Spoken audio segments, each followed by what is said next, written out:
নমস্কার বন্ধুরা, আশা করছি সকলে ভালোই আছেন। বং কিচেন নতুন একটা রেসিপিতে আপনাদের স্বাগত জানাই।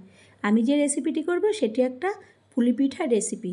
তার জন্য আমি একটা কড়াই বসিয়ে দিলাম, তারপরে কড়াইয়ের মধ্যে দিয়ে দিলাম জল দেওয়ার পরে দিয়ে দিলাম লবণ দিয়ে তারপরে আমি আস্তে আস্তে জলটা একটু ফুটে উঠলে আমি এক বাটি চালের গুঁড়ো অল্প অল্প করে ঢালবো, দিয়ে তারপরে খুন্তি দিয়ে আমি ভালো করে নাড়াচাড়া করব। আমি কিন্তু বেশি পরিমাণের এখানে জল দিইনি, অল্প অল্প করে দিয়েছি, যাতে আমি যেরকম আটা ময়দা মাখি সেরকমভাবে অল্প অল্প জল দিয়ে এটাকে একটু রেখে দিলাম ঢাকা দিয়ে গ্যাসটা অফ করে। কিছুক্ষণ পর ঠান্ডা হলে আমি একটা থালার মধ্যে তুলে নেব, তুলে নিয়ে ওটাকে আটা ময়দার মতন করে আমি মাখবো, হাত দিয়ে চেপে চেপে ভালো করে মাখতে থাকবো। তো আপনারা চ্যানেলটি যদি এখনও সাবস্ক্রাইব না করেন সাবস্ক্রাইব করবেন, লাইক শেয়ার কমেন্ট করবেন, পাশে থাকা বেল বাটনটি টিপবেন, তাহলে যে কোনো রেসিপি আপনাদের কাছে সবার আগে পৌঁছাবে।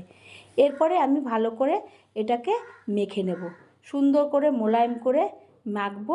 মেখে একটা ন্যাকড়া ভিজিয়ে ওর মধ্যে চাপা দেবো, তাতে ওটা যাতে একদম ভেজা ভেজা অবস্থায় থাকে, না শুকিয়ে যায়।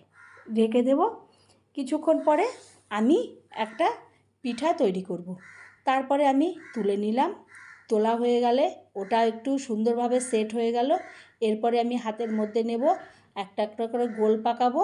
আমি এটাকে চালের গুঁড়ো কিংবা ময়দা দিয়েও আমি এটাকে ভালো করে বাটিটা তৈরি করতে পারি। তারপরে আমি ওর মধ্যে নারকেলের পুর ভরে দেব।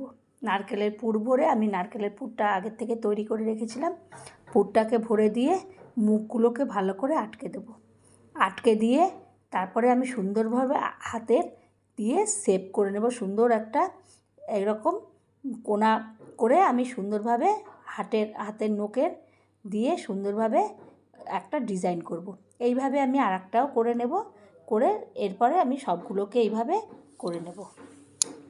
আবারও বাটি বানালাম, বাটি বানিয়ে তারপরে আমি নারকেলের পুর দিয়ে দিলাম ওর মধ্যে, পুরগুলো দিয়ে তারপরে আবার মুখটাকে ভালো করে চেপে দিয়ে সমস্তটা আটকে দিলাম। তারপরে আবার নোকের আমি বুড়ো আঙুল দিয়ে ভালো করে ডিজাইনের মতন করে কোনাগুলোকে এরকমভাবে ভেঙে ভেঙে সুন্দর ডিজাইন করে দিলাম। এইভাবে সমস্তগুলোকে আমি একে একে করে নেব। এই করে আমি থালায় যে কটা ধরবে আমি সেইভাবে করে নেব। তো এই আমার পুলি পিঠা হয়ে গেল। এরপরে আমি চলে যাব একটা আবারও ওভেনের মধ্যে আমি বসিয়ে দেব কড়াই, তার মধ্যে দিয়ে দেব দুধ দিয়ে, আমি গরুর দুধ এখানে ব্যবহার করেছি। দুধটাকে দিয়ে ভালো করে নাড়াচাড়া করব। দুধটা গরম হওয়ার অপেক্ষায় থাকব। আমরা শীতকাল পড়তে পড়তে নানান রকম পিঠা তৈরি করে থাকি, তো একদিন এরকম একটা পুলি পিঠা তৈরি করবেন, দেখবেন খুব ভালো লাগবে। এরপরে আমি এর মধ্যে দিয়ে দিলাম গুড়, নলেন গুড়। সেই গুড়টা দিয়ে আমি এবার ভালো করে হাতা দিয়ে গলাতে দেব, কিন্তু নলেন গুড় চট করেই গলে যায়। তারপরে আস্তে আস্তে এইভাবে সমস্ত দুধটাকে আমি ক্ষীরের মতন করে নেব।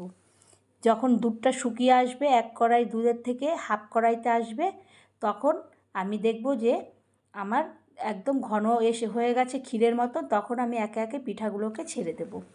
এরকম করে সমস্ত যে কটা পিঠা করেছিলাম আমি সে কটা পিঠা এইভাবে ছেড়ে দিলাম। ছেড়ে ভালো করে হাতা দিয়ে নাড়াচাড়া করে আমি নেব। তো এই রকম পিঠা করলে বাচ্চারা কিংবা বড়রা শীতকালের দিকে খুবই ভালো খাবে, আর আপনার কাছে বারবার খাওয়ার জন্য বায়না করবে। তারপর আমিও হাতা দিয়ে আবারও নাড়বো, ওটা টকবক করে ফুটতে থাকবে। যতক্ষণ না এটা দেখব যে সুন্দরভাবে হয়ে গেছে, ততক্ষণ আমি এইভাবে নাড়াচাড়া করতে থাকব। তো বন্ধুরা, একদিন হলেও শীতকালে এরকম একটা পুলি পিঠা করবেন, দুধ পুলি, দেখবেন খুবই ভালো লাগবে। এরপরে হয়ে গেলে আমি বন্ধ করে দেব গ্যাসটা। কিছুক্ষণ পরে আমি হাতা দিয়ে একটা প্লেটের মধ্যে তুলে নেব। তুলে নিয়ে আমি সমস্তগুলোকে প্লেটে তুলে নেব। এরপরে ঠান্ডা হলে আমি আরেকটা প্লেটের মধ্যে নিয়ে যখন কাটবো, দেখব সুন্দরভাবে ওটা সুন্দর নরম তুলতুলে হয়ে গেছে। তো বন্ধুরা, এরকম একটা পিঠা একদিন হলেও বানাবেন, আর ভালো লাগলে আবারও কোনো একটা রেসিপিতে আপনাদের সঙ্গে দেখা হবে। ততক্ষণের জন্য ভালো থাকবেন, সুস্থ থাকবেন। ধন্যবাদ।